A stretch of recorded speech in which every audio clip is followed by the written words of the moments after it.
നിന്നെപ്പോലുള്ള ആളുകൾക്ക് കയറാനുള്ള സ്ഥലമല്ലത്. നീ ഈ വേഷത്തിൽ അകത്തേക്ക് കയറുന്ന ആരെങ്കിലും കണ്ടാ എന്റെ പണി പോകും. ഇവിടുന്ന് വേഗം പോകാൻ നോക്ക്. അത്രയും പറഞ്ഞുകൊണ്ട് സെക്യൂരിറ്റി അവന്റെ കോളറിൽ പിടിച്ചു. അവൻ മറിച്ചെന്തെങ്കിലും പറയുന്നതിന് മുമ്പ് തന്നെ അവനെ അവിടെ നിന്നും പിടിച്ചു മാറ്റി നിർത്തി. ഇത് കണ്ടതും ശ്രീലക്ഷ്മി ദേഷ്യത്തിൽ ഋഷിന്റെ അരികിലേക്ക് വന്നു. നിന്നോട് ഞാൻ പറഞ്ഞതല്ലേ ഇവിടേക്ക് വലിഞ്ഞു കയറി വരരുതെന്ന്. ഇത്രയും പറഞ്ഞുകൊണ്ട് ശ്രീലക്ഷ്മി ഋഷിന്റെ മുഖത്ത് ആഞ്ഞടിച്ചു. അപ്പോഴാണ് അവിടേക്ക് മേഘ ജ്വല്ലറിയുടെ ഓണർ മേഘ കാറിൽ വന്നത്.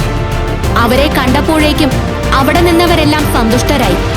പക്ഷെ ശ്രീലക്ഷ്മിയുടെ മുഖത്ത് മാത്രം അസ്വസ്ഥത രൂപപ്പെട്ടു. മേഘാമയമെങ്ങാനും ഋഷിനെ കണ്ട നാണക്കേടാ.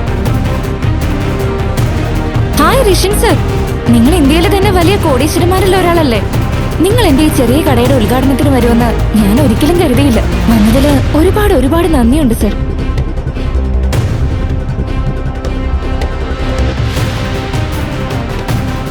Sreelakshmi, thank you. എനിക്കറിയാം താൻ ഋഷൻ സാറിന്റെ വൈഫാണെന്ന്. അതുകൊണ്ടാ നിങ്ങൾ രണ്ടുപേർക്കും ഞാൻ ഇൻവിറ്റേഷൻ അയച്ചത്. സാറിനെയും കൂട്ടി വന്നതിൽ ഒരുപാട് നന്ദിയുണ്ട്. മേഘ പറഞ്ഞത് കേട്ടതും ഭൂമി പിളർന്ന് താഴേക്ക് പോയ അവസ്ഥയിലായിരുന്നു ശ്രീലക്ഷ്മി.